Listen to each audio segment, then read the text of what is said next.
Live at lunch. You are looking live. Live at lunch. Live at lunch with Ott and Hanny on 104.5 ESPN, Baton Rouge. What the hell's going on out here? Now, here's Jimmy Ott and Charles Hannegriff. For some reason or another, you sound a little taller on radio. Is it live? Is it live? Is it live?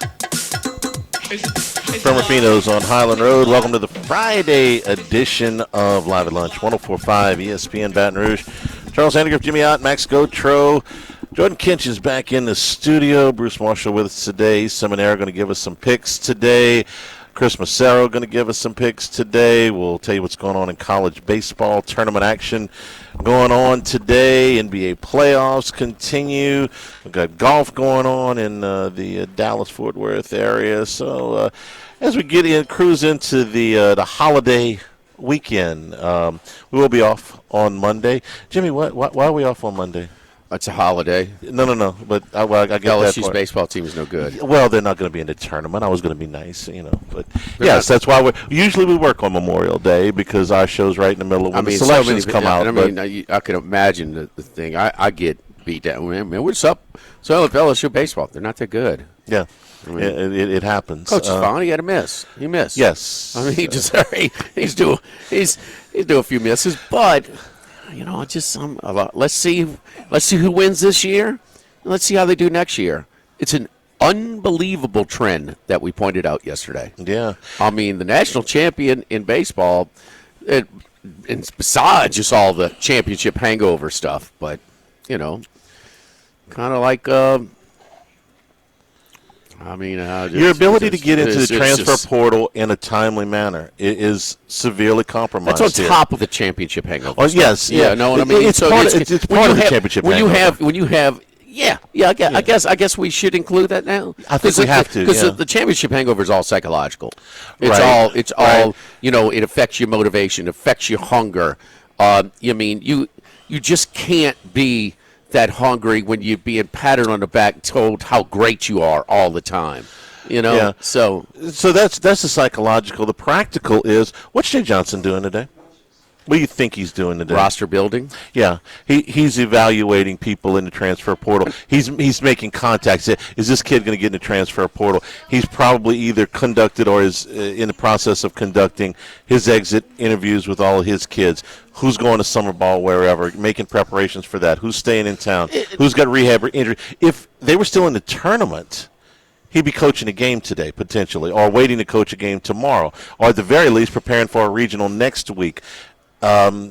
He's got some time on his hands that is not going to be encumbered by doing all the things you would do if you were still in the tournament. Was it the Florida Championship Series when he was talking and they were getting ready for the champion? I mean, and he's like, "Man, I'm trying to recruit." Yeah. I mean, and we're like, yeah, coach, deal with it. I mean, just kind of, you're trying to recruit. I mean, you win a national championship or playing for a national championship, that recruits itself, right? Yeah, nobody's going to feel sorry for you. No, but I mean, also where sometimes you build up some cushion, okay, with a championship, with accomplishments as a coach. There's no doubt. But the thing we give Johnson a pass is because what coach outworks him? None that I can. I really don't know. There's other hard-working coaches, maybe we're privy to the information. And listen, the fact of it is, guys got no kids. Anybody that has kids know that kids take up time. Mm-hmm. They should. It should. When you have a kid, it's not about you anymore. That's sort of what's supposed to happen naturally. It certainly would happen to me. Okay, and so it's just. What I mean? He's and it takes work. It takes effort. Now, he's got resources, but we know of different little stories that he could easily say, man, I'm not doing that. I got enough resources. No, he is not leaving. He's not leaving 25 cents sitting on the corner. Right. I mean, he is hustling. And it takes a lot of hustle. And we talk about what coach today in college athletics says, man, I'm more of a fundraiser than ever. He's doing that, and he's also evaluating. He just missed.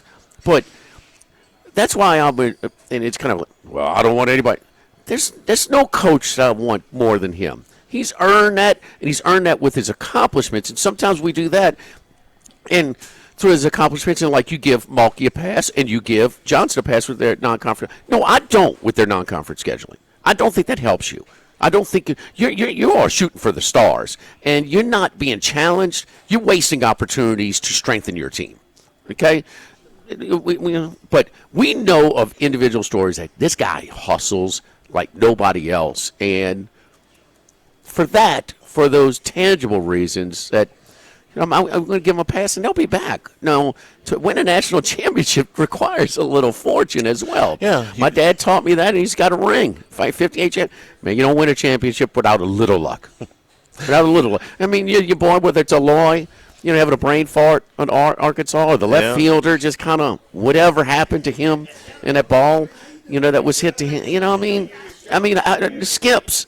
How many Skips national championships had a ball bounce their way? But you got to put yourself in position. Yeah, you got to put yourself in position. You got to be good, and so. But no, I'm. And this was a horrendous year for LSU baseball, and I don't know if the one thing I don't know was it 4 or 5 remaining series? I think it was 4 left, where he had his Friday night. Kind of just dressed down his team publicly with the Friday night the one post game. The one against A&M was the one that stood out to me. But yes, it was. Yeah, it was a Friday night, unless it was a Thursday, Friday, Saturday. First game it was of the game series. one. Of it was game series. one. Yeah. What series was that? A&M was what. I think so. Yeah. That was the big one. Whoa! I mean, Johnson. It made headlines, and it was a lot. I'm not saying it was bad, good. I don't know. Maybe he's trying. I really don't know. But I mean, some people would say, man, you got to finish the season first. You really, because I will say this, and he might admit this. I don't think it exactly motivated his team because I think they got worse. I mean, they beat South Carolina. It's who That's you the play, only and team then they weren't competitive. Right. Again, I mean, Florida's hot. Okay, Florida ruled a team that's in position for a national seed. Yeah. But who we talked about this yesterday. Easy to say now, but before they threw out the first pitch yesterday, who's better right now? There's no contest. I don't think Alabama's a top 8 team, and Florida is a top 5 team. Yeah. Right now. So I think Florida. The Canadian kid that hit one a mile here over the Intimidator or whatever it was. And I told you what I like that. And the other thing that really about Florida right now is Liam Peterson, their number 2, who was their number 1 for a good bit of last year, is pitching well right now. We know about Aiden Key. Up at the top of that rotation, I'll put him up against anybody in the country. If my number 2, you think about LSU's national championship run when you had Skeens. All right, that was wonderful. But Skeens didn't throw a pitch in the national championship series. Right. You had to have Ty Floyd come in there and Thatcher Hurd. So they've got Aiden Key. He's been rock solid, SEC Pitcher of the Year. If Peterson can pitch like a Friday night guy in a 2-hole, Florida's going to be hell to beat. And right now they're on that cusp of being a top 8 national seed. I think if they win this SEC tournament, or if A&M loses today, because A&M right now I think is the number 8 seed, I think Florida sneaks in that top 8, and they're going to be hard to beat. They'll knock Alabama out? I think they may knock A&M out before they knock Alabama out. So we talked about this going into the last weekend series about A&M and Alabama being sort of 8-9 together. Well, they both won 2 out of 3. So they both, in quality series. Alabama gets Ole Miss, and A&M beat, who was it, Charlie? They lost the first one, but they came Auburn. back. No, they lost. That was the opposite. Before, Mississippi State. Yes. Mississippi State. Yes. Mississippi State. Yes. Lost the first one, and boy, they had some slugfest in College Station, but they came back, and so that's quality series victory as well. And so D1 sort of just slid both of them into more favorable position. Yeah. And Alabama got run ruled yesterday. Is one game in a tournament going to knock you out? They've got that RPI. The committee has spoken, saying they are trying to get away from the impact of RPI into this whole equation. Every committee is a little bit different. We'll see. That would hurt Alabama. We're gonna talk about strength of schedule if that component of it. because that's factored into RPI. It is, but Alabama, Florida, and A&M, let's say those three are going for 2 spots in the top 8. Alabama's, and they all have basically Alabama's RPI is 7, Florida's is 9, A&M's is 12. Alabama's got 37 wins, and Florida and A&M both have 39. Strength of schedule. Here's where the rubber meets the road. Alabama is 2 nationally. Florida is 3 nationally. A&M is 16 nationally. Now, 16 is nothing to sneeze at, but it ain't 2 or 3. And if you got the same amount of wins, and Florida's got the most Q1 wins out of that group, and Alabama's got the second most, A&M does hold a series win against Florida 2-1, and that needs to mean something. But I think it's really, really close going into these last couple of days of the SEC tournament. And if Florida comes out ahead of A&M, and they're already ahead of Alabama, I think the Gators are a top 8 national seed. That's how I would vote if I was in the room. You can get Florida 40-1 still right now. So where's that? To win the College World Series. It's 35 at our friends at Bally's. You said Queen. 40. But yeah, 40. There's some select don't markets. tell me 40 and say it's 35. FanDuel. Okay, that's okay. Okay. We can wants you to line shop We can for him, shop. Max. All right. Yes, no, we can shop. It's okay. Get your basket out and go shopping. You know what I mean? We go down to Bally's and Queen, and we play, and we love going down there. The experience is great. There's no doubt, but we got to shop. I'm sorry. This is a marathon. We're gonna shop, Max. Okay? I'm on when board. everything's equal, we'll support the local guys, but we got to shop here as well. So the thing, Charlie, I'm watching the game yesterday. It got out of hand with Florida and Alabama, but they did talk about LSU, the team, how they just hung around the park almost to an hour after the game. It's kind of, they're done. Yeah. The season's done. Your interpretation? Does Does that show a little pride that affects him a little bit? Yeah. You know, wait a minute, what are we doing? We're one of the worst teams that's gotta ever hit this program. I mean, is it ownership or they just? What's your interpretation? I got a little experience with this, being around these teams when I was on the broadcast team, about when the last day of the season, since we're talking about graduation, it feels like graduation. There's a sense of, this is the last time this group is going to be together. And if you go back to last fall when they reported in August, this team has spent, every one of the teams spends an enormous amount of time together. I mean, from the practices, the weightlifting, the training rooms, the rehab from injuries, all this stuff, the time on the road, you absolutely are forced to form bonds with those guys. And when it's over, there's this feeling of emptiness, if you will. And it like after you graduate, you hey, goodbye, good luck, that kind of thing. Where you going? Oh, I'm going here to play summer ball. Where you going? Oh, well, I'm graduating. I'm going to do this. There's that feeling of emptiness, okay, that happens every year when the season comes to an end. That was an era where you had a lot more continuity from year to year in your roster too. Yeah. So that's my interpretation of it. It's that the finality of it. Okay, this is the last time this group is going to be in a room together. Hey, man. I've been in the locker room, with my dad growing up, and he didn't lose much. But when he did, he would kind of make them just sit in the locker room and say, I want you to really take in how this feels. Yeah. We don't want to have this feeling again. Type of deal. Right. None of that? Maybe a little bit. This roster still, okay, even with all the misses, this was pitiful as far as this team, falling below expectations. When to see Florida come in here and hitting bombs and it's no big deal, like they're hitting home runs against Florida A&M or something, Maybe a little bit. I remember in 2009, Texas hanging around in the dugout watching LSU celebrate, and Augie Garrido, the great Augie Garrido, said, "I says, I want them to see what that is. I want them to really want that, to see those guys celebrate. That's what you want. That's right." But like you said, he was bringing back a lot of that team the next year. I would be surprised if more than maybe 30% of this team was back next year. So I don't know that applies here. Did Johnson give up on his team? I mean, he kept coaching and everything, but the writing was on the wall. He threw in the last series because he was trying to position him for the one remaining long shot that they had, which was the SEC tournament. He went to the freshman pretty early. By Holden Schmidt. We didn't pitch. Well, he was done for the season. Well, he didn't know that when he held him.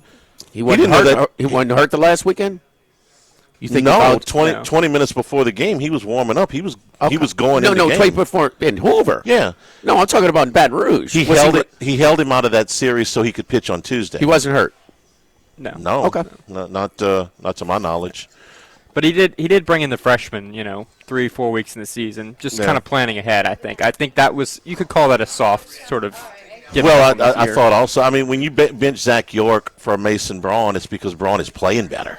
There were, in a lot of cases, those freshmen were playing better than the upperclassmen. So we're here at Rufino's on Highland Road. Come on by and see us here. You get your little lamp here so you can see what's it's nice to have light. Yeah. Filet tips are appetizer features over here. The pan-seared filet tips with Worcestershire marinade, Italian salsa verde, the pickled leeks, eggplant Napoleon, Italian fried eggplant, Louisiana crawfish tails, and a tasso cream sauce. Our entree features over here at Rufino's today: seared scallops, seared U10 scallops, mint and hazelnut risotto, beef reduction, crispy Brussels. Suggested wine pairing is a cake bread Sauvignon Blanc out of Napa Valley, and the shrimp gnocchi, the fresh Gulf shrimp, potato gnocchi, brown butter, asparagus tips, and fried shallots. Suggested wine pairing is a Frank Family Chardonnay out of Napa. So there we go. And our beverage feature today is the Etude by the bottle. I've had it before. It's wonderful stuff. A 17 Napa Valley Cabernet Sauvignon. And Miss Liv is over here today, so a little bit of morning over here. No Barry the bartender on a Friday. He is. We got Liv in the Barry the bartender trade. What a steal! He is in the swimsuit on the beach. And throwing around the frisbee and hacky sacking with a heater in one hand. We should have had to throw in a draft choice. Live at Rufino's, live in the lunch, 104.5 ESPN Baton Rouge.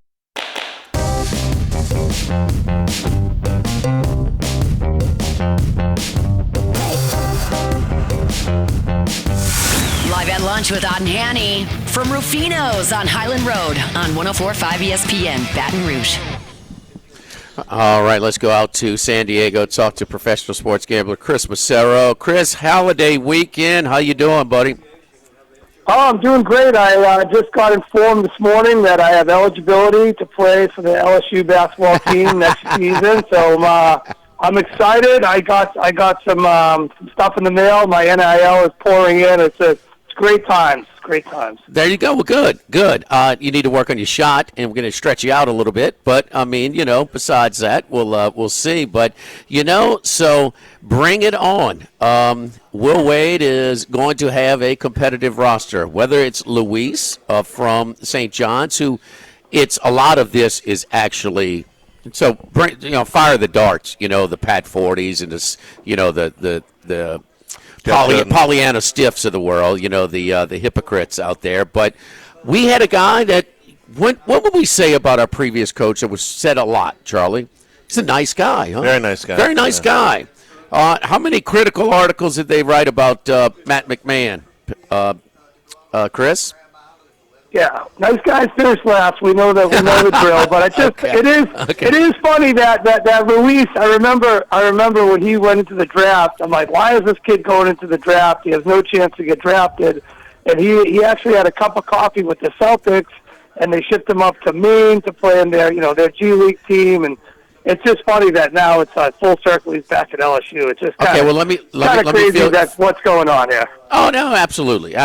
And so Nate Oates, and he swung and he missed. With his big last year. What was his penalty? Nothing. Public shame. I mean, who the hell cares, man? I mean, this is college athletics. There's no shame in roster building. I mean, so those guys, like we said, you got the citizenship awards finished last. Luis, by the way, he played preseason games. He did not play any regular games. He did maintain as St. John's as a full-time student. A lot of this eligibility attempt is from his camp and his family. So, but, nobody's going to fire at Luis. Everybody's followed at Will, which here LSU will have a competitive team. Will LSU make it to the Final Four? Probably not. Okay, we don't know. I mean, there's some things that that maybe NC State was underachieving this past year. We'll see. But LSU basketball, it's hard to win, and they are going to play relevant games in March. They're going to play games where they're on the bubble, or they're in for seeding, or competing for a conference championship, as we've done in the past. How old is the Israeli guy you guys picked up? 27? You know that. Well, you know what's funny. If he's eligible, 26. You know what's funny, Chris? You know what's funny? Last year's team, McMahon, they were in the top 10 in age, and it still didn't help. Well, yeah. So even he went the age. It was one right after another this week. I chuckled at the the Israeli guy who's 26 years old, and Luis, and then whoever else you bring it in. It's just funny. It is relevant, and I'm telling you, and you guys have it on a silver platter. You have Kiffin, and now Will Wade. It's just you guys will have plenty of things to talk about the whole season. Well, we hope that it gives them a chance as far as competing. Tell me, we were talking about this yesterday. The Ogeron hire as part of the staff. What's your outside perspective of that?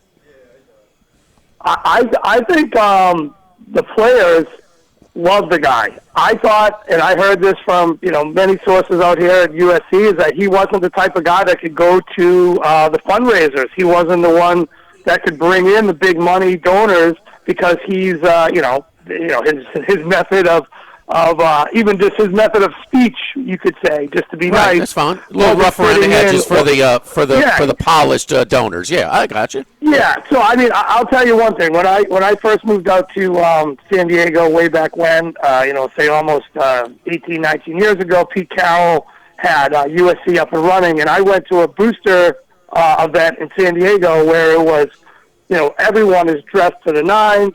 It's at a very nice hotel. They're bringing in people from San Diego area that support USC.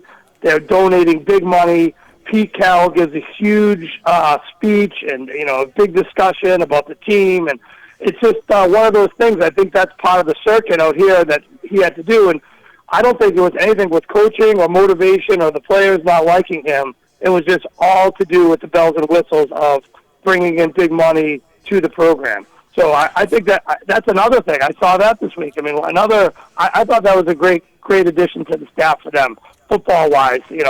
Bells and whistles, you have Lane Kiffin to do all that stuff. That's very interesting. And a guy like, and we never hear Pat Hayden without Charlie, the first two words. When you talk about Pat Hayden? Oh, the smart Rhodes Scholar. Rhodes Scholar. Rhodes Scholar. We never mentioned Pat Hayden without Rhodes Scholar. Yeah. Well, Pat Hayden, the Rhodes Scholar, and Bebe Ogeron are a little bit different, approaches. That's right. But this just in, trying to excite those graduates, the University of Spoiled Children graduates, in an event like that.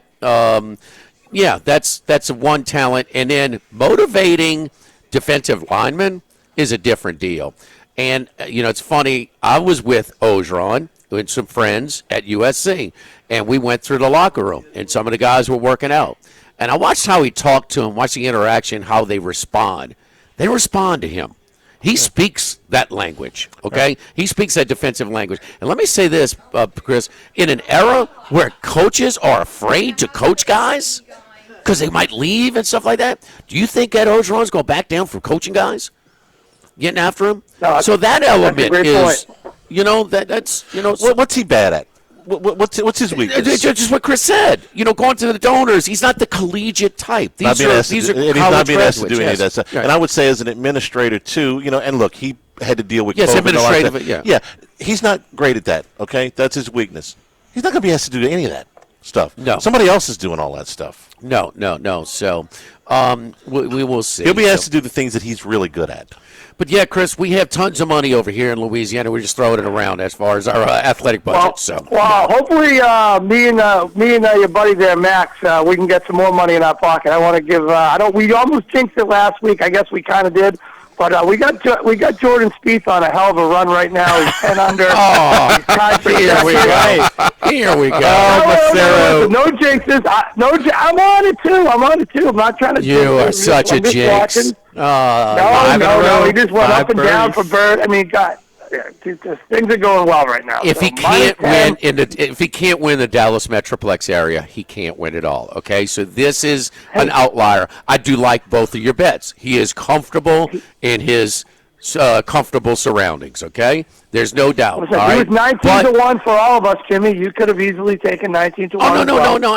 What Max? What did I say before when we liked his chances this week. I did. I'd say this. If this is the one tournament, I'm going to have some Spieth money. Now you did bet against him before the show. So we have a side bet now, Max. It's part of it. Part of it is Massaro, and look, we might keep you on an extra segment because Macker's at the beach. I don't know. So anyway, but. Max has done so well on some side bets that we have, so we tip. I mean, if somebody gives you a bunch of winners, do you not sprinkle them, huh, Massaro? I know you're a man that that understands that. So instead of sprinkling him, I just set him up with a because I want to rub this in a little bit longer. I've got to live 5 years now to see out this bet, so I'm going to still continue to. The good news was when I asked Max who he liked this week, everyone was a bomb except Spieth, so you didn't have to bet a lot to win a lot. So I'm happy we got Spieth up there, but there's a few other guys who are in the mix too. So it's a long way from over. Are you early calling this? Yeah. Are you early calling this in the middle of the second round? What I'm saying is, my point was, me and Max were joking this week. Who on earth? I mean, if he wins, he wins. Who is betting Scotty Scheffler at plus 175. I mean, that was just the most insane number. Well, I bet him at $4. I bet him at $4 yesterday, so I'll take that. Yeah. But Max, tell Chris our bet. All right, so in the next 5 years, Chris, the bet is all Spieth has to do is win one either signature elevated event or a major in the next 5 years. I think it's a lock. I mean, come on. Yeah, he's been. He was right there. What's the one in South Carolina? He was right there to win that, and he hit a couple putts late. So yeah, he likes that course. So that's a signature event. Oh, trust me. At Ethan's law graduation, we'll be sitting there. Woulda, coulda, shoulda, and I'll invite you. I'll pay for you to come in as well, Chris. Now what happens? If he graduates from law school, it's cause for celebration. What happens if the PGA Tour gets rid of the elevated events in the next 2 years? Because they could shuffle their tour schedule around. It's hard to win one if there's not one. That could be a factor in this. But I mean, we might rig some kind of COVID B69 / virus like we got Rahm a couple of years ago. So. I think I've always thought the CJ Cup Byron Nelson is a signature event personally. Especially if he wins. You thought, but it's not. I mean, you thought. I can't wait till this gets to y'all opinion when they abolish the elevated events. TPC Craig Ranch is the best course on the PGA Tour. Chris, your interpretation of what the Rays are doing right now. I've got my thoughts, but is it sustainable? You know what's crazy is the pitching is outstanding. I have not been on them at all. I've had a few friends of mine every day text me, Rays, like cause they're coming back or they're shutting the team out. I mean, you don't want to think it's sustainable, but if you look at the American League, I mean, who is there? There's nobody. I mean, the only two teams that are playing pretty good, I guess the Yankees are sort of playing good, but I mean, it's just been the Rays. I mean, the Central is, a hound's breakfast. I guess Cleveland's doing okay, but I mean, do you really think Cleveland's going to beat anybody in the playoffs? The West has been a mess. I mean, the A's have been in first place most of the season. I mean, the A's are the A's. So this American League is just a mess. I mean, the National League has got all the candidates for Cy Young, so many great pitching stars, but I guess you kind of have to believe in Tampa because there's not many other teams that are doing much, and their pitching has been just so consistent the whole year. So I guess you kind of have to believe in them a little bit. Hey, you got a couple minutes? We could take a break, come back with you because we got a little extra time today on this holiday weekend. Our schedule's a little different. That'd be great. All right, we'll take a time out. Don't forget our friends at Legacy Title, Chad Reynolds at Legacy Title. For all of you real estate closings, 296-0060. Long-standing staff, full-service title company servicing all of South Louisiana. Like I said, the long-standing staff will execute your deal seamlessly. Ashley Donald, Adrian Galata, Michael Platt, Mariana Haynes, Natalie and Bradford Smith. Buying, building, refinancing. Nobody chooses but you. Choose Chad Reynolds at Legacy Title. 296-0060. Live at Rufino's, live at lunch, 104.5 ESPN Baton Rouge.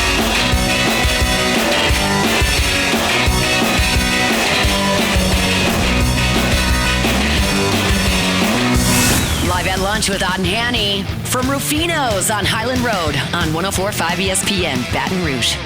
All right, enough of the rigmarole, Macero, raving about the Mannings like we were up there at Legacy Club, me, you, and Max. I know you love the Mannings. But anyway, what's your betting sheet look like today or this weekend? Well, my whole week is riding on the Spurs tonight. I was a little bit more confident in the series as it was playing out, but now with all these injuries, we don't really know. We don't know if it looks like Jalen Williams is definitely going to be out. A.J. Mitchell looked like he hurt his quad, but he says he's okay. Fox with the high ankle sprain, he was supposed to play game 1. He was definitely supposed to play game 2, but he didn't. So now we don't know if he's going to play game 3. And I have a source that told me that Hopper doesn't have a hamstring, but well, who yes, really knows Shams that just put as that well? out. Yeah. Shams just put that out and said that. Yeah, MRI shows an abductor injury, not a hamstring injury. So. Okay. I didn't know about that. I got this information yesterday, but I'd already bet the Spurs money line right after the game. I had the Knicks last night money line against into the Spurs again tonight. So I'm hoping the Spurs get out to a lead early so I could take back a little bit on OKC. But if you've been watching these games, I mean, the Spurs seem like the better team. OKC doing their flop routine. What they're doing to Wemby is just criminal. Not even playing basketball plays, grabbing him when he's playing defense, grabbing him when he's going for a rebound, stepping. Chet stepped on his foot on purpose at the free throw line the other night when he's going for the rebound. Just some really low ball type of stuff that OKC's doing. And you figure at San Antonio, you're not going to have that same type of refereeing. Hopefully Tony Brothers is not involved in the game. I'm sure he will be. The guy just seems to be in every single controversial type of situation. The guy is, 31, 32 years as an NBA referee. I think it might be time to call it quits for Tony Brothers. But I'm hoping the fans, I'm hoping the hometown Spurs fans can get behind this team and get out to a little bit of an early lead, because I have 2 parlays and a money line bet on the Spurs. Plus, I have them for futures in the series to win the Western Conference. I do have some stuff on OKC, but much more stuff on the Spurs. So the Fox thing, Chris. The Fox thing that throws me off is ankle. But then the last couple of days we heard high ankle, and those things linger. And yep. I mean, it sounds like that San Antonio was kind of playing a little possum until maybe they figured out. Harper will go through pregame routine, and it'll be a game time decision at that point. He's a hell of a player, and it's funny, if you had to redraft, we don't know what Cooper Flagg would be like in a playoff setting, but Harper's passing the test. If you had to redraft right now. So we know that. So we'll see about that. I'm on San Antonio as well in the series, and I felt really good because, man, they can't do it by themselves. I mean, it is what it is. Castle's had 20 turnovers in 2 games without De'Aaron Fox, and Dylan Harper available. So that's just too much. But it's been from a sportsman's perspective, it's been a hell of a series, though, man. This is such a heavyweight bout that we've been waiting for quite some time. But between it would be disappointing if they weren't closer to full strength. Yeah, no, the injuries is a killer. You don't want to see that, especially at the high level of play. I mean, Game 1 was probably one of the best NBA games in forever. Game two was pretty exciting too. I mean, the high level of play, some of the shots, and just watching Wemby play has just been fantastic. And to your point, going with the Spurs again tonight, they've been amazing off a loss. Game 5 against Minnesota, 126-197 when they lost. Game 2 versus Minnesota, 133-95. Game 3 versus Portland, 120-108. The Spurs have not lost back-to-back games since January 13th when they went through a pretty tough stretch. January 11th at Minnesota, then January 13th at OKC, the only time they lost to OKC besides Game 2. So it's been a long time since they've lost back-to-back games. I don't expect them to lose back-to-back games tonight. It'd be great to get Fox and Hopper back in the lineup. Just even if they're not 100%, such an emotional lift for the fans, the team, and whatnot. And I think SGA is just, and he had the stats the other night, but he hasn't looked at himself. Chet is like an almost unplayable. He had that one little spurt in the third quarter, but the guy's on the bench the last 3.5 minutes of a crucial must-win game. And for someone that's supposedly the number 2 defensive player in the NBA, and he's getting $45 million a year, the guy's sitting on the bench. Something's not right there. Charlie, tell me. Hold on, let me bring in Charlie. Chet, go compete. Go try. What is the deal with Chet? Just like he doesn't want to be a part of this. Well, when you put Chet on Victor, okay, my thing is they're going to pull him as far away from the basket as they possibly can because Victor can shoot, okay? And I thought that was one of the reasons that they avoided putting him, not to mention that Victor can go around him. If that's the case, mission accomplished. Let him shoot threes. I want Victor shooting threes, and if he makes them, we'll die by that. He's way more. But I think he can go around him. I think he can go around him too. He's not the athlete that Victor is. Victor can go around him, get him in foul trouble, and he pulls him away from the basket. That was my initial thought at the beginning when I'm like, wait a minute, they're going to guard him with Caruso? They don't want Chet that far away from the basket. And they're worried about his athleticism. Chris, your thoughts that was on what I this thought. kind of just shying away from even trying to compete here with this, with Chet? Well, I think he has a Wemby problem. The competition from back in the day with those two guys has always been fierce, and I don't think Chet wants anything to do with them. And you can tell that Wemby loves the competition against Chet. He makes it a little extra emphasis on defeating Chet. And you saw him during the NBA Cup when Chet missed the free throws, and he was went all in his face with that. So. The other night was huge. I had under 13.5, and Chet missed the free throw. So he stayed under 13.5, and they took him out of the game, and it was a winner. But I'd go back to it again tonight. Chet doesn't seem like he wants it. I'm going to be under Chet again tonight. It doesn't seem like he wants it. Sometimes we're completely opposite. I don't drag onto these narrative type of angles and stuff. But they brought that up a lot, and it does seem like he doesn't want any part of Wemby. But damn, if you don't, I mean, who else is even close?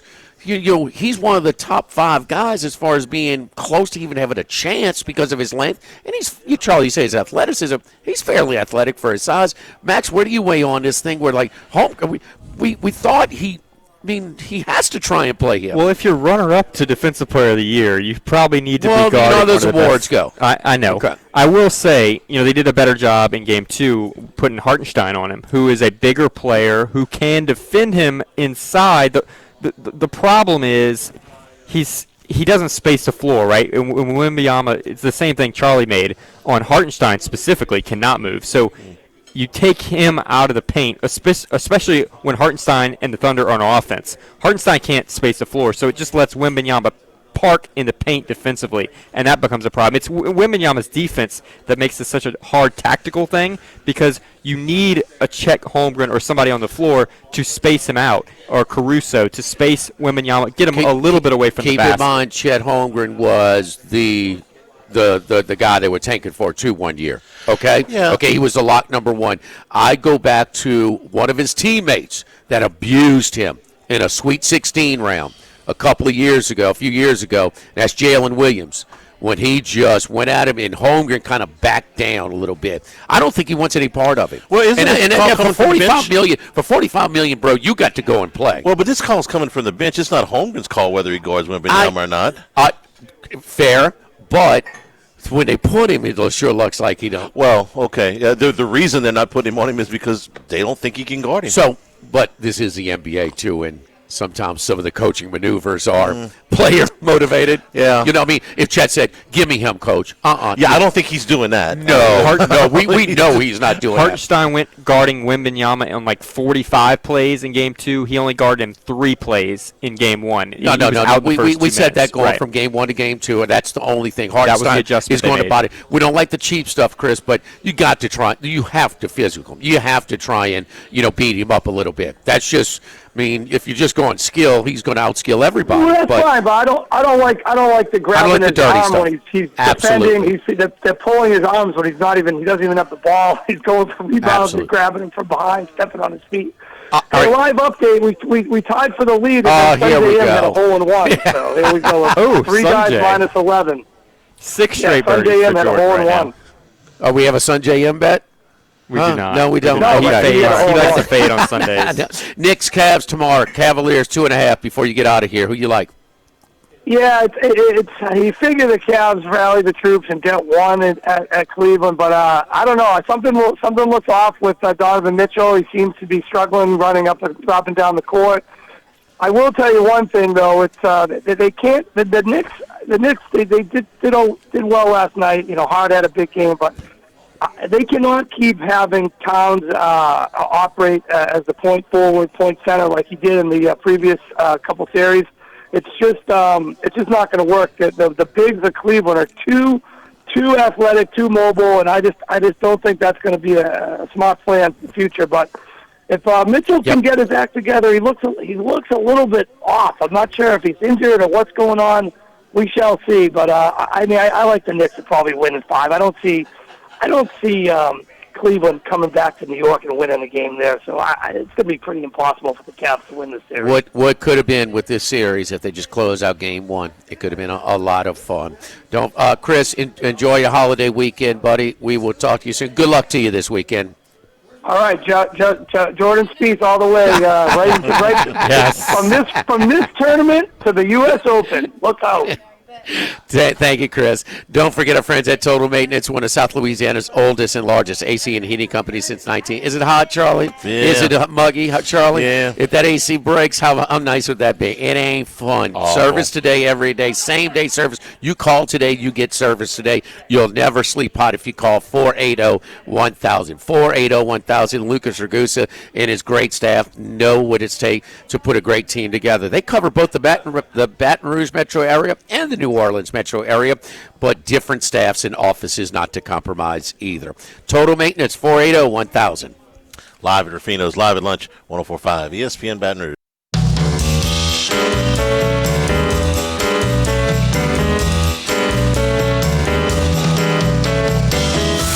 Live at lunch with Odd and Hanny from Rufino's on Highland Road on 104.5 ESPN Baton Rouge.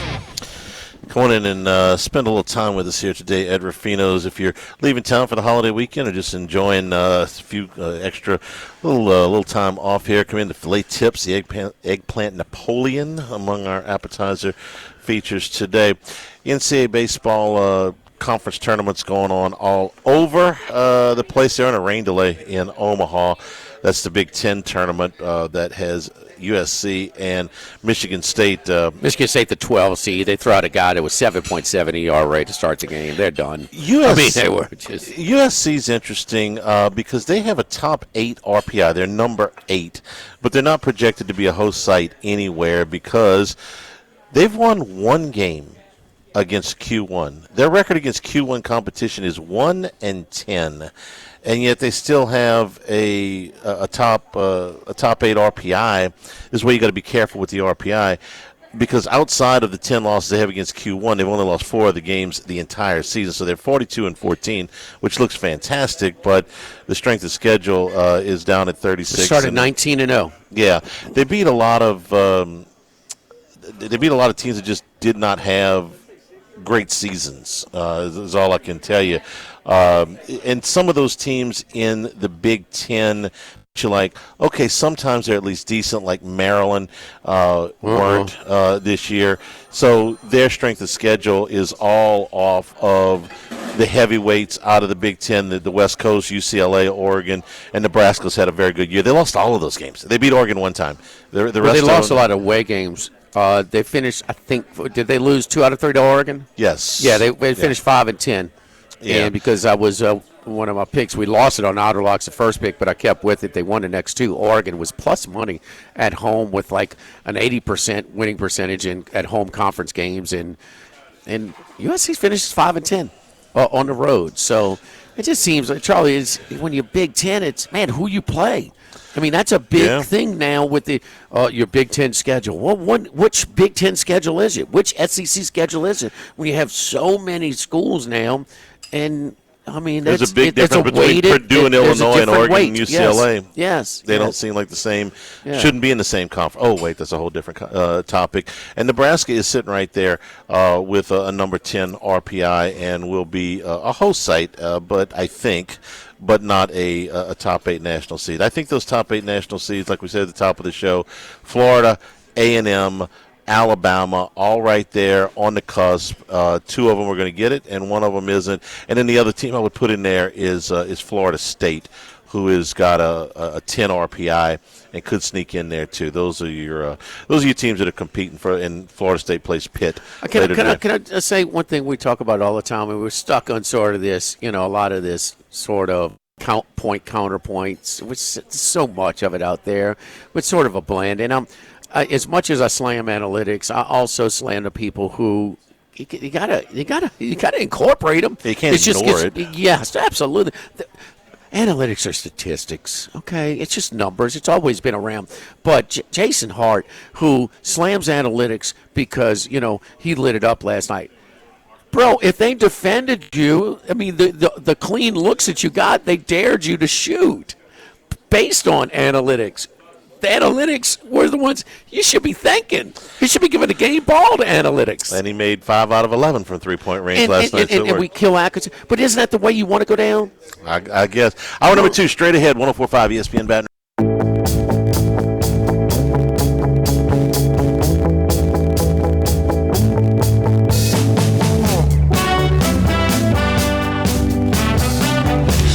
He's out there somewhere in the world. Maybe even your local sports book. Can anybody help us? Let's bring in Bruce Marshall. Brucey, how you doing, buddy? Hey, pretty good down in Florida Hello, this Bruce. week, but still following everything down where? here. What parts? Orlando, visiting grandbaby this week. Where you at? Oh, yes, indeed. Yes, indeed. So, how old are the grandbabies? Well, this one is 8, so we just were at her 2nd grade little graduation thing the other day. And then there's 1 here. We got 2 in Switzerland. And Wait, second? We're graduating from 2nd grade now, too? Huh? I mean, kindergarten, 5th grade, 8th grade, 9th grade. They all get awards. They get awards for something, too, whatever it is. But, yeah, that's where we are. Well, if that's the grandchild you took to Palo Alto for the SMU Stanford game in front of a packed house at 2,800, I mean, she should get an award for that. For going to a Stanford football game. This one I actually took to a Mountain West tournament game when she was a baby because I had to baby when they lived in Las Vegas. So she came with me and she was like 1.5, sitting on press row. So that was pretty funny. Bruce, you are in Florida, and I've got to bring up because I'm just intrigued by this team, and it's just, this organization has, you want to talk about Moneyball and make a movie out of it, and that's fine. I love how in the movie we rarely hear of the 3 players, Never. Hudson, Zito, and Mulder. I think they were more important than any guy drawing some walks. Miguel Tejada had a good year too. Yeah. He was kind of the MVP and stuff. Well, 1 year, but Mulder, Zito, and Hudson did it for multiple years and got him into the playoffs. And they lost some tough games to the Yankees. We know about that. I mean, the Jeter play, but other ones as well. But what's going on with Tampa Bay? And this organization through time, but also where strikeouts, that's not a big harm if you strike out. They're putting the ball in play. 7 players on their roster last year had a whiff rate, a strikeout rate. When you strike out more than 25% of your at-bats. They released 6 of them. They're number 1 in batting average. They're number 1 in ball. They're second to last. I'm sorry. They're last on strikeout ratio this year, whiff ratio this year. They're putting the ball in play. They're stealing bases. They're winning. We can slam. It is fashionable to slam commissioners. Manfred is far from perfect, but some of the adjustments he has made to this game have made it way more interesting.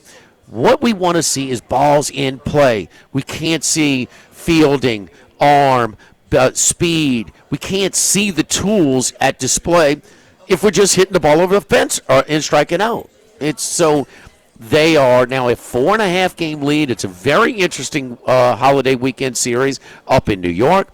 Cole is back for the Yankees. But these Rays are 4.5 up, and they are fun to watch. They play in a dump of a ballpark. We know that.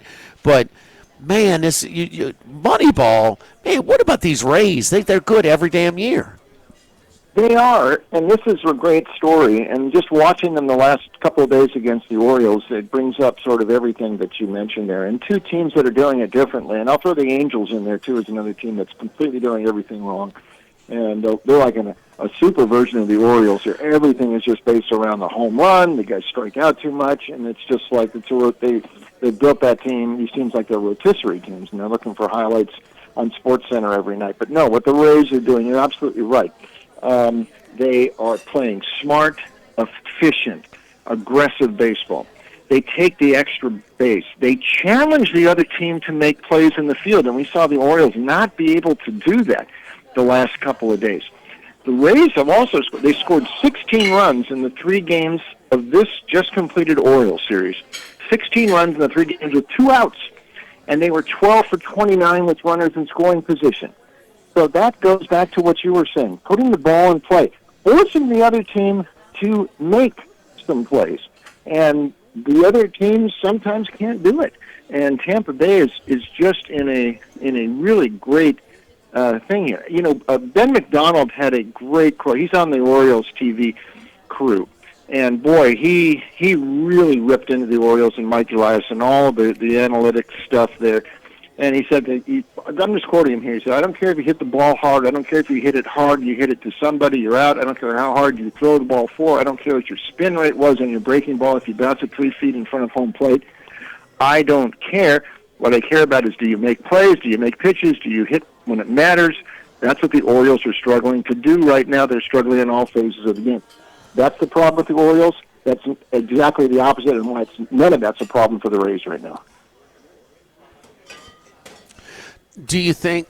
I mean, is this different if Theo Epstein doesn't get the Red Sox over the hill, over the hump, so to speak, because he did. I mean, and his approach did help them. I mean, and we know, Bruce, we've been doing this long enough to know that it's sports. I mean, you talk about copycat industry. I mean, somebody has. What are they doing? What are they doing? Because, I mean, it just. I think the analytics are advanced statistics. Statistics are very important, but you got to have a balance to them. And I don't know. I do know this: whether you have a physical offensive line and you're a line of scrimmage team when everybody else is running a spread, man, you're gonna have just a contrarian type of approach. And it seems like the Rays are the contrarian type of approach right now when everybody else. So I'll give you one guy. Byron Buxton was on Team USA for the World Baseball Classic. He's at least that well thought of, okay? I'm sitting in Petco and watching. This is a slow-pitch softball approach at the plate. And it's not him. He can run. He's got power. But he's batting 235, 240, and that's it. It's going to be a mammoth home run or strikeout or, a fly ball. There's no in between, and that reduces him because he could be so much more than that. Absolutely right, Jimmy. And just a couple, of more examples. But and back to it, a marriage of analytics and traditional baseball thought is the best way to go. But to go absolutely one way or the other, especially one way with the analytics, is bad. One thing about the Angels here, I mean, they're a worse example than anybody right now. You look at the last 2 nights against the A's. in both games, they jumped out to leads early because they did hit some homers, but after like the third inning, they didn't score, and they could not manufacture. They can't manufacture a run if their life depended on it. Everything is based upon the homer. Look at the strikeouts the Angels have. Zach Neto, he's striking out almost 40% of the time. This is your starting shortstop. Yeah, he's got a little bit of power, but he's regressing, and the team leads the bigs in strikeouts. That's a bad category to lead. They don't move runners along. They don't know how to manufacture runs. They only do it with homers. They're the example at the other end of how this stuff just blows up in your face, and how Perry Manessian keeps his job as a GM, I don't know. Orioles are not far behind. This marriage that they haven't married the two. They're just going all in on analytics. Not working. Tampa Bay is a shining example. And oh, by the way, the A's, watch them.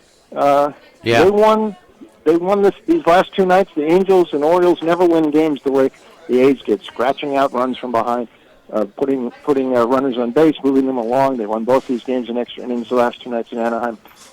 So like the Rays, the A's, no one's doing as well as the Rays right now, but the A's aren't doing bad themselves. I watched both of those games, and they absolutely stole those games the last two nights from the Angels. There is no doubt, but just some little things. And, of course, I think runners at the corners, 5-4-3, double play to end the game last night when the tying run is at third with less than 2 outs. But, some fundamentals kind of important. Any picks before we get to the NBA? Any picks in Major League Baseball tonight or this weekend? Well, you mentioned the Rays, and they're an underdog tonight at the Yankees, and you're right. I mean, these two, this is like affirmed and Alidar in the 1978 Belmont. They have run away from the field in the AL East. They're both going to make the playoffs. The only mystery is which one is going to go in as the East champ, and which is going to be a wild card and have to play in the first round. Right now, like you say, Tampa Bay, hot. They have stretched that lead, and they've won 21-25. Nick Martinez, now here's a really good bargain off-season addition by the Rays. And his numbers have been awfully good. Garrett Cole makes his first start after Tommy John surgery. He hasn't pitched since the 2024 World Series for the Yanks.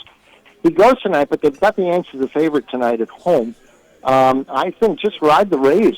Why not? I mean, they're awfully good, as we've talked about here in this segment. So I think that's a good one tonight. One other one I'd look at tonight. Surprise team. And by the way, there's only a few. There are 5 teams, I think, above 500 in the American League, and 2 of them are barely above 500. The A's and the White Sox, who are the surprise. They're out in San Francisco tonight, and it's Davis Martin on the mound. This guy, everybody's talking about Cam Schlittler. Schlittler maybe is a Cy Young. Now that Skubal is out, the AL Cy Young race is wide open. Davis Martin should be in that conversation. Look at the numbers he is posting there for the White Sox. They've also won 8 of his 9 starts. The Giants' offensive numbers are so bad. I mean, they've scored like 50 runs less than any other team in the National League. They're barely scoring 3 runs per game. I know they like McDonald, the starter, who's looked pretty good in his few efforts for the Giants, the rookie. But Davis Martin has been lights out, and the White Sox, listen, they got some pop. And Colson Montgomery, very underrated. Murakami, the transfer in from Japan, they get big hits. I think the White Sox are a very slight favorite tonight in San Francisco, but I'd ride them tonight. Davis Martin, watch this guy.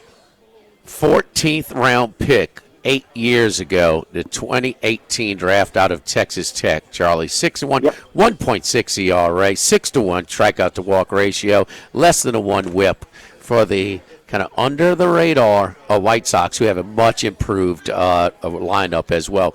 They've just been, they're performing higher than their brand value. They have been. I mean, the only ones who've been pulling for the White Sox the last 3 years are the bookmakers.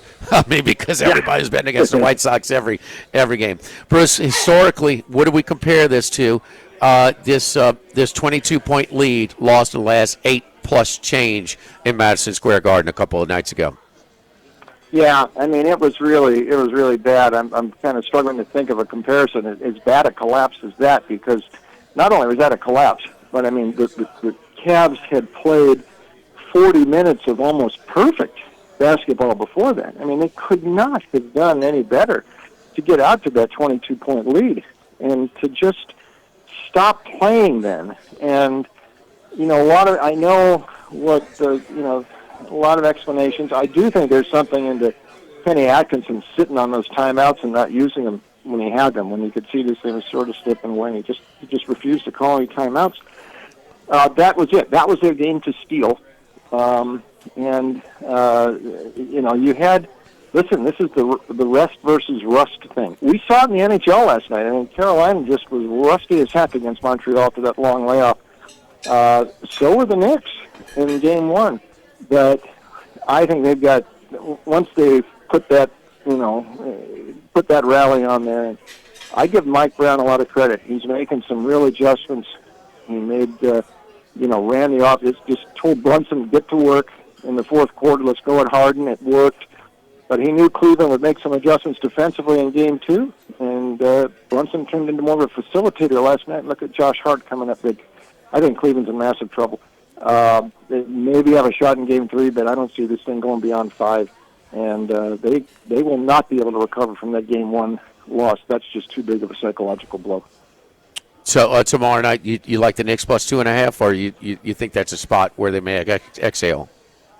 I'm still thinking that might be the only one that I would look at Cleveland. Last night, by the way, was also we had a long string of overs, though overtimes helped in the start of this round in both these series. We finally had an under last night in Cleveland Knicks, but overs have really been, since the second round began, I think it's like 18-8 now, something like that for the overs. So keep an eye on that as well. Tonight's game, San Antonio, Harper, game time decision. Spurs 1.5 to 17.5 over the Thunder. Yeah, these injuries here, Harper, you know, and on top of that, you know, and Fox looks like he's probably not going to go tonight. And if Harper doesn't go there, they got some turnover issues. They got to worry about it. As good as Castle has looked at times in this series, almost unstoppable himself. He also has turned the ball over way too much. So San Antonio's got to address that, and they may have to play some guys like McLaughlin and others who have not played all that much just to get better care of the ball. However, the other way, Jalen Williams may not go tonight either. He has missed a lot of action lately, so OKC has played fairly well without him.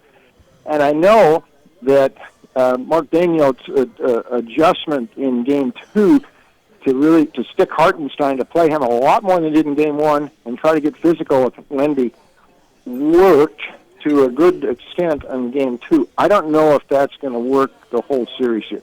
Wemby distorts so much on the floor, especially the shot selection for OKC. I mean, it figured that they would come back. That was a classic example of the NBA playoff zigzag in Game 2. I have a hard time thinking that OKC is going to win this series. And they lost both games by double digits at San Antonio when they played the Spurs and when they were the visitor this season. I kind of think the Spurs get them tonight, even with the... Yeah, it would be helpful if Harper could play, but even so, both teams are hurting now. So I just think Wemby's factor is just too much. We'll see. And Bruce, give me a perception with the Lane Kiffin, the Will Wade, and Ed Ogeron. What the hell y'all think of us here in Baton Rouge at LSU? You're a smart man, but I want some more thought behind it. But be fair. Don't worry about hurting anybody's feelings or whatever. But I don't want the scorned Pat Fortys of the world and the Pete Thamels. Give me your honest perception of what's going on around here. Well, it's fun for you guys. There's always stuff to talk about, and Charlie loves it. Yeah, big fan. Big fan. Honestly, the Wade thing baffles me a little bit more, that they would let bygones be bygones with him a little bit more. I mean, Kiffin has it. Though I will say this about Kiffin: right as soon as I'm ready to start, if not liking him, tolerating him, and I'm sort of always been entertained by Lane. Some of the stuff he came out with the other week about Ole Miss, and I know Sarkisian said some stuff too, but some of Kiffin's stuff was just tone deaf. What he said about he needs to shut up about Ole Miss. There's no doubt. He needs to shut up about Ole Miss. He just got to shut up about Ole Miss, and he just doesn't have a filter for that. And I've given up hope that he's ever going to grow up with that. So I was disappointed with those quotes. They were very, very unnecessary. But in our business, your business especially. I mean, these guys give you something to talk about. And for us, I guess they're having these meetings down in Destin, and then we got the media days just down the road from me here in Tampa in July. It's kind of interesting when Lane's up there at LSU. I wonder if they can put him and Golding up there on the same day, or start with Golding. It's going to be kind of fun. It will be interesting. Bruce, enjoy the extended holiday weekend. The family, your great granddad, and just take the kid to Universal, or Walt Disney World. Get on Space Mountain, whatever it takes. Just keep them out of Palo Alto. That's deceiving of what real college football atmosphere is like. Well, that's for sure. You got that right. Bruce, enjoy it, man. Thank you, buddy. Great stuff as always. Okay. Have a good weekend. And we are brought to you by the Thibodeau Store, the Pierre Part Store, also in Lockport and LaRose. Grilling weekend. It is grilling weekend, and they have specials right now on lots of outdoor cooking equipment. The Brawl King pits are on special right now on the website. You know what else they've got? In the spirit of the weekend, get your American flags. They got American flags at all of the facilities. So, you got a backyard barbecue, hang the American flag up as well. Lots of patio furniture, poolside furniture is available at all of the locations. Again, now delivering lumber out of the Lockport and Pierre Part locations. So if you're doing construction this summer at your home, have it delivered out of the Thibodeau Store. 900 St. Patrick Highway in Thibodeau, Highway 70 in Pierre Part. And the website will get you to all 4 of the properties, thethibodeaustore.com. Live at Rufino's, live at lunch, 104.5 ESPN Baton Rouge.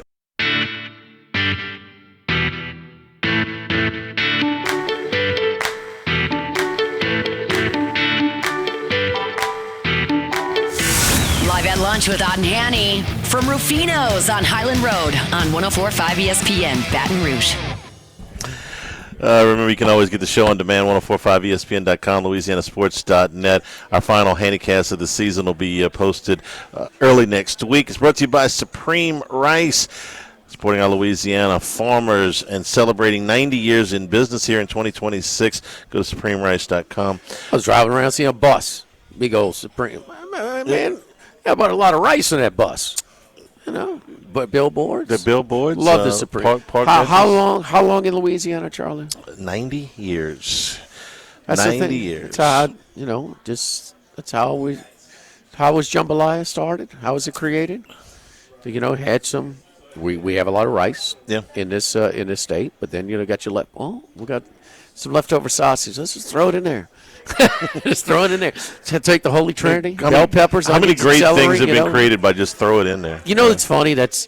I cook way better if I can go say, okay, this is what you got in your fridge. I'll put something together, then cook from a recipe. I do way better like that. So you can say, my red bean. I hope they come out good this time, because You cooking by feel? It's me and my sisters. We do it. She's the engineer. She's by the book. She's by the recipe, and I am way too undisciplined to follow a recipe. I've recipes are There's boring. some differences between the two of you. Recipes are boring. I can do it, but I can put me on the fly.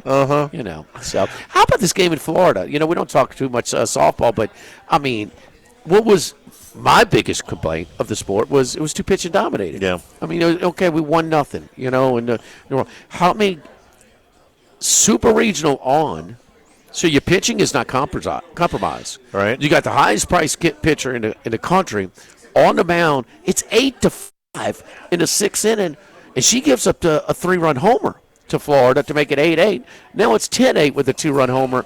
Is this more of what it's becoming? It's a lot more offensive. It is a lot more. It's more balanced now. Yeah. Good. But what I noticed, and I have not seen Texas Tech play this year, is the pitcher you're referring to, Kennedy, is a very big girl and has slimmed down a ton.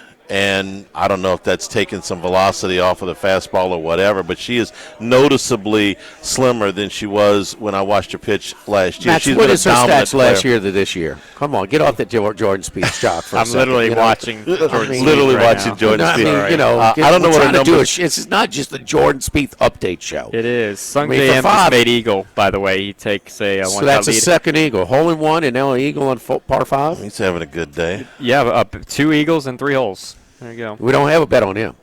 We do not. Okay. No, sadly, but he's in the same group as Spieth. Let Oh, me he look that is? up. Yeah. Okay. While we're on that, one of my favorite things about the off season used to be when Steve Spurrier would go around to the booster groups, and every now and then you get a good quote out of him, about Tennessee or Auburn or whatever was on his mind that day.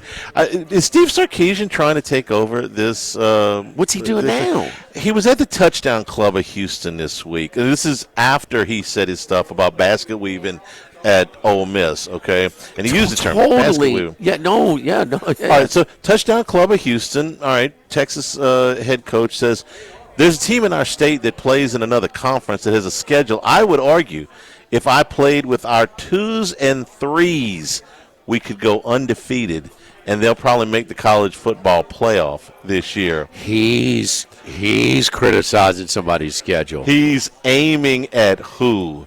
Texas Tech.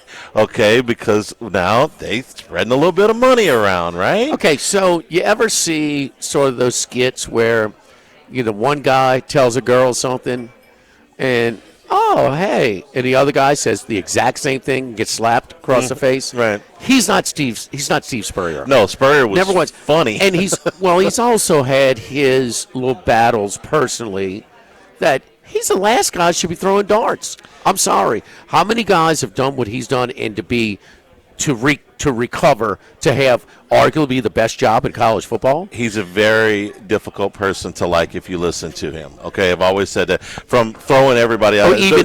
Minus all the before all of this stuff. I mean, remember when he brought Washington in and they were just walking on the field at Tiger Stadium on the Friday before? Just, hey, get in, walk through and all that stuff. Threw all the media out. Hey, LSU would say, yeah, come on in. No, I don't remember that. Okay, well, anyway, but that plus the stuff at USC, the stuff at Washington. Anyway, so he just throws this out there. Washington was a good coach. No, he did a good job of coaching at Washington. No, he did a great job at Washington. He elevated him, couldn't get over the hump, but I mean, okay. I'll never say he's but not he a good got the coach. USC job, which was really a Big plum job at that time based on his and what he did at Washington. You'll never hear me say I don't think he's a good coach. I think he's an overrated coach because I I think too. he's been, put up on a pedestal that's a little bit beyond what he's accomplished. But I think he's a good coach. No, he's got. Does he have a lot of resources at Texas? Yes. Okay. And so he throws this out there. Well, guess who heard him? Cody Campbell. So Cody Campbell. Campbell. Campbell, my bad. Yeah, the monster billionaire booster. Yeah, at Texas double Tech. eagle. I know that. He Double says, eagle. hey, schedule us then. We'll play you. So I'm just wondering where Sark's going with all this. And it's not like Texas Tech and Texas have never played. They were in the same conference until 3 years ago. And Texas Tech won a reasonable amount of games. They won 3 of the last 9. So it's not like Texas, they never beat Texas. If that's it, I'll be the biggest Sark fan ever. Keep talking. If it gives us better non-conference matchups, keep talking. Because you know me. The only ones we get was you're forced to play in a playoff. And right now, Texas is difficult to – you can't criticize them about their schedule. They're playing Ohio State, okay? If you can play Ohio State in one of your 3 non-conference games, then God one bless. of 3. Okay. There's no one of 3 now. One of 3 now, but But come on, Charlie, the schedule. I mean, we talked about. I want to this. see more good games. No. We talked about Texas. This guy's path to the playoff the first year. Oh yeah, they got the favorable out of the SEC. If they flipped him in Oklahoma's schedule, he might be out of a job. Yeah, but then the other thing he can say is, if I had not scheduled Ohio State last year, if I had scheduled Texas State instead, and they had won that, they would have been in the playoff, right? It would have been 10-2. They'd have been in the playoff. If it's marginal and there's a Manning involved, they're getting it. Well, a 10-2 Texas team, I think, would have gotten in last year, but he's just lobbing grenades for no reason. Unsolicited. Well, keep on doing it. If he puts Texas Tech and Texas on the field, let's go. And how not some outside organizer not put them in Jerry World? Let's go. Labor Day weekend. Oh, look. You think you know what he's throwing out there? You think they want this with Cody Campbell or LSU Clemson? They take that. They take that. It'd be neck and neck, and probably might take that. I'm saying. I'm sure Jerry Jones would host that game with a smile on his face, and every seat in the park filled for sure. So keep throwing grenades, dumbass. Yeah. Your update on Texas Tech softball. Nijere Kennedy last year 1.11 ERA. This year 1.42 ERA. So it is worse. But not drastic. She's actually currently not their best pitcher. They've got a 24-1 pitcher who's got a 1.39 ERA, Caitlin Terry. So she's 24-1 good. 24-1, I would say that's pretty good. I know nothing about softball. That's good. Look at her on the mound, Jimmy. I mean, I don't know if you remember from a year ago. She's down a good 25, 30 pounds easy. Is 96% of games winning? Is that good? Yeah. Well, but check out Posey. Oh yeah, she is. Yeah, it's almost. She's totally different body. Very much so. By the way, LSU softball tonight against Alabama. 1 versus 16 in your national Charlie, seeds. Alabama ain't no good. No? Nah, it ain't no good. Just number one seed. This is the number one seed. Come on, bet, Arena. 53-7 or something like that. 7 o'clock tonight. This is the last two LSU coaches, huh? Yeah, Pat Murphy was the head coach for about 48 hours. Battle last LSU two LSU coaches. Don't forget our friends at United Community Bank. Your business is our business at United Community Bank. We support the hardworking folks behind local business from initial startup loans to ongoing planning and assessment. United Community Bank is here for you. Contact Heath Meir, Nicole Glover, Hunter Creed, David Campbell, David Henry, and Prentice Wilkes. United Community Bank. We've just added another branch in the Baton Rouge area. United Community Bank, member FDIC, equal housing lender. Live at Rufino's, live at lunch, 104.5 ESPN Baton Rouge. Live at lunch.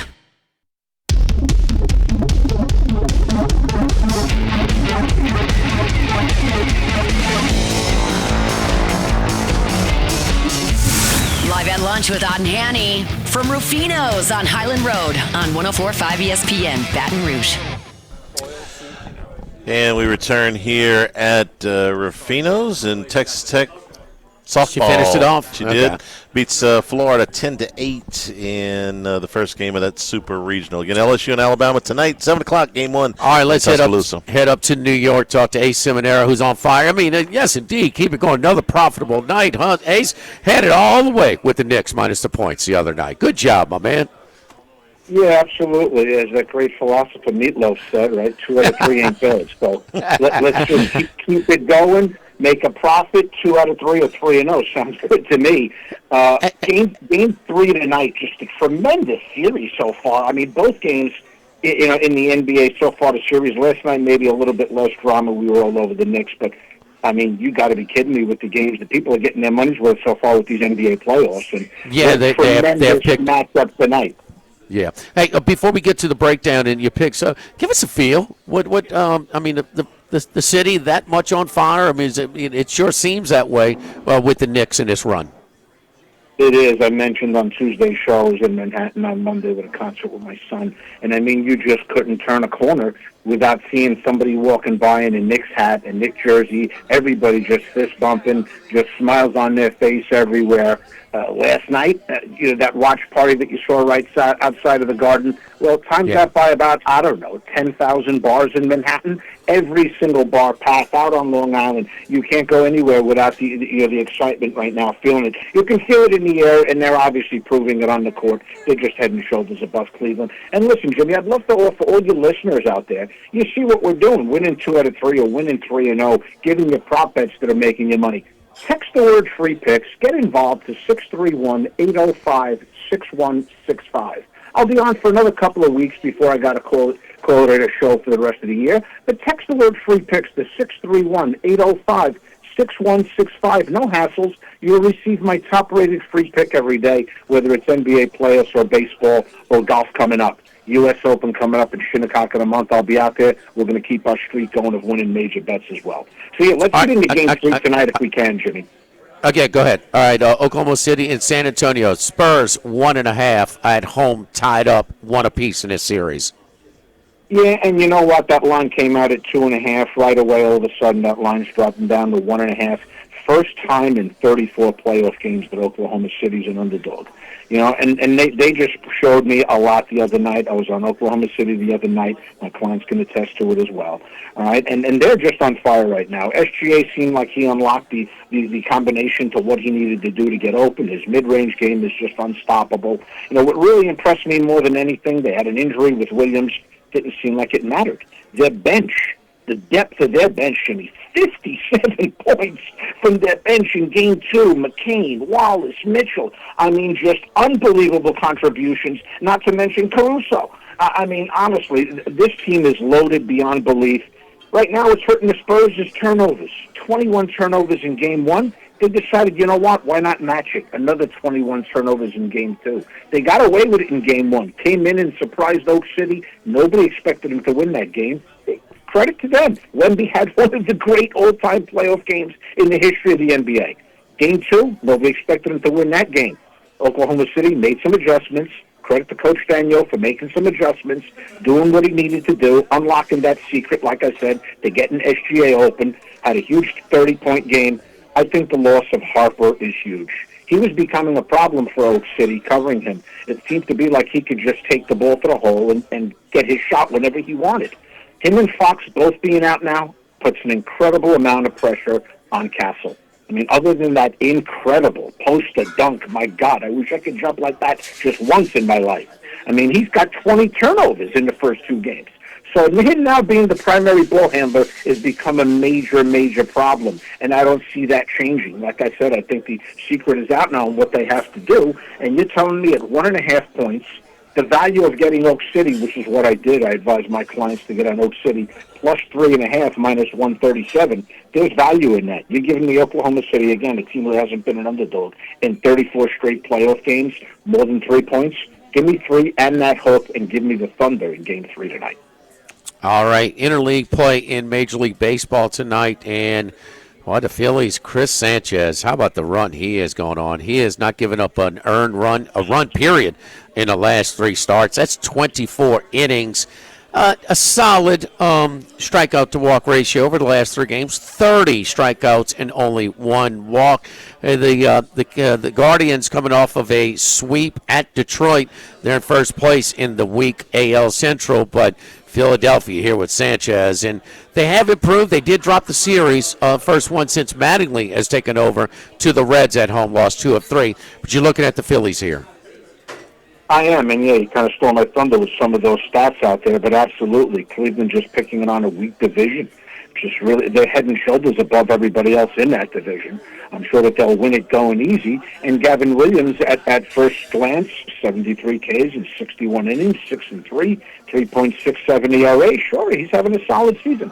Look a little closer. 1-2 in his last 3 starts, 6 ERA. 3 out of his last 5 starts, he's given up 5 runs or more, and he's allowed 9 home runs. While he's going up against, as you mentioned again, Chris Sanchez. He'd have to be right up there with Sale right now, and Mizorowski as the top 3 guys in schemes, the top 4 guys, for the Cy Young Award. I mean, yeah, last 3 outings, 24 innings, right? 0 runs. Last game, 9 innings shutout. Who even throws a complete game shutout anymore? Struck out 13. Up until Mizorowski's start the other day, he was tied for the lead with 80 Ks.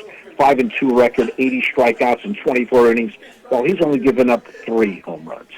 So I would expect the Phillies to keep pouring it on, 16-6, since Donnie Baseball took over. Wouldn't it be amazing, right? He was literally a couple of outs, 1 out away last year from finally getting a ring as an assistant coach there on Toronto. Wouldn't it be amazing if now he takes over and gets the Phillies to where they need to be? I like the way they're playing. You got Sanchez. You got Wheeler, who's been lights out. Nola has not been his normal self, but he's going to give you innings, and I have confidence that guy's going to turn it around. I like Painter. I like Luzardo. I like their rotation. That leads in my next play. Yeah, I like the Phillies tonight. The line of being really high at 190, Jimmy. So let's lay that 1.5. Expect Schwarber to get a home run. Williams giving up those 9 homers on the season. Yeah, who do you want to face? You want to face Schwarber in that little bandbox of the stadium? Probably not. So give me the Phillies minus a 1.5, getting back plus 125. I'll get back to 1.25 and later 1.5 runs with the Phillies. Yeah, we're seeing some plus 130s with Philadelphia now, minus 1.5. Those are available at our local shop over here at Bally's in the Queen, so plus 130. And Philly's a little future consideration as well, right, Ace? Yeah, like you said, Jimmy, I like to scour the market. You know, I had given you that prop bet on Justin Rose back in the Masters, Justin Thomas in the PGA. We'll absolutely have one for the U.S. Open. So all you guys out there, again, text the word free pick, 631-805-6165. I'm on top of all of this for you. And as I'm scouring these numbers yesterday, I'm looking at a hot Phillies team. By far, the biggest lead in the division is the Braves. Now, 9.5 games over the Phillies, 9 in the loss column. But I like the trajectory of the Phillies. I like their pitching staff. I like the season that Schwarber's having. He's showing no signs of letting up. I could expect him to hit 60 to possibly 70 homers this year. Phillies at plus 500 to win the NL East. I think there's tremendous value in that, especially when you consider they started the season, they were minus like 140. So now you're getting plus 500. They just got themselves back to 500 baseball, 25 and 25. I like the Phillies' chances for the rest of the season, and I think you're getting great value with a guy, again, could be the starting, could be easily the Cy Young winner, Sanchez, and Schwarber, who could easily be the MVP.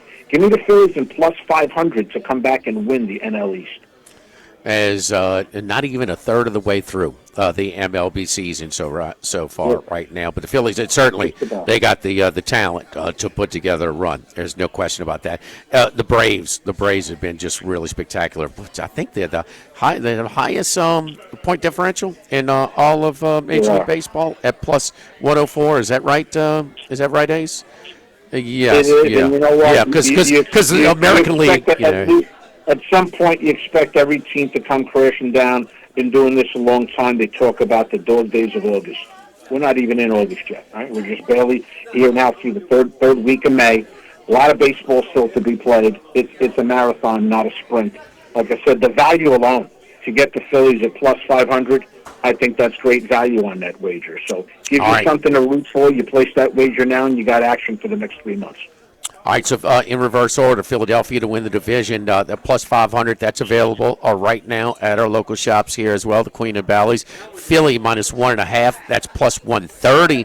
That is available. Ace gave it out at plus 125, so even better price there. And in Oklahoma City is exactly the price, plus 3.5 on the buy, minus 137. 631-805-6165 if you want Ace's services outside of Tuesdays and Fridays, and a little bit of everything. Like you see how some futures, some golf, some baseball, some basketball, some hockey, a little bit of everything. 631-805-6165.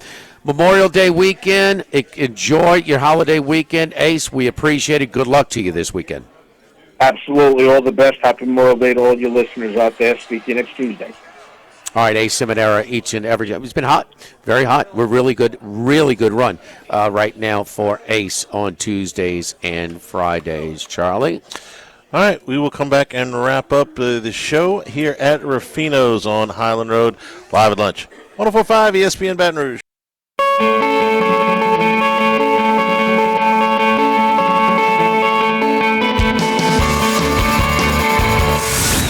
Lunch with Odd and Hanny from Rufino's on Highland Road on 104.5 ESPN Baton Rouge.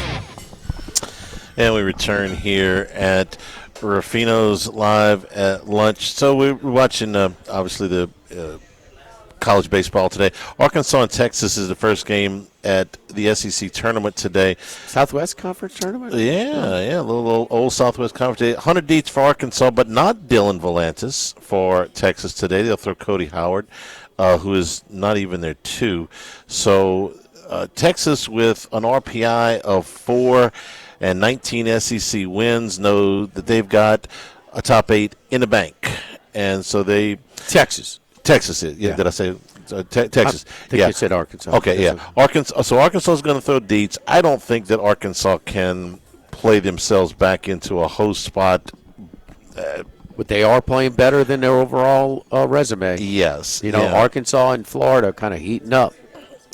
And then the other game is Auburn and Texas A&M. I think that Auburn's got a a top 8 locked up. I think A&M is right there on the bubble. And, with Andreas going for Auburn, I really like them today. A&M's biggest problem, Jimmy, we talked Alvarez went already?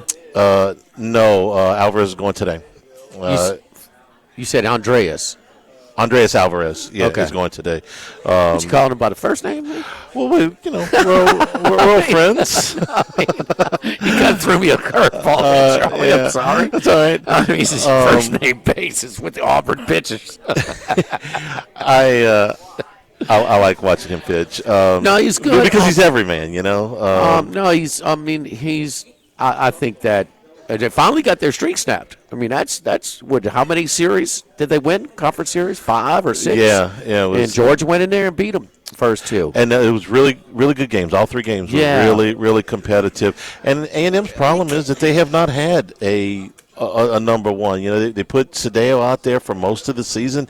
He got hit so hard they finally had to pull it. They put an opener in front of him, which helped a little bit. But I got a hard time backing the big offense. A lot of bats, quality sticks. But without a number one pitcher, I just think it's hard. And that's been a gaping hole for them. I like them if they can get by this game in this format.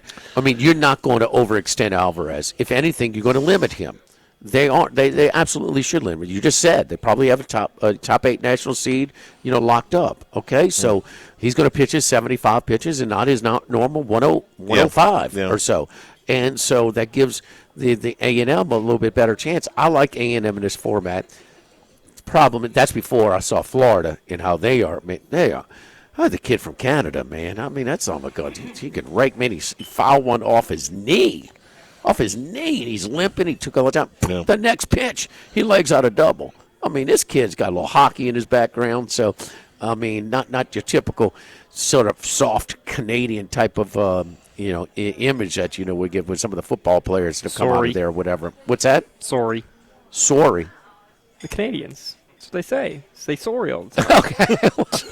This dude ain't sorry. Okay, this dude's a dog. I mean, he's a play.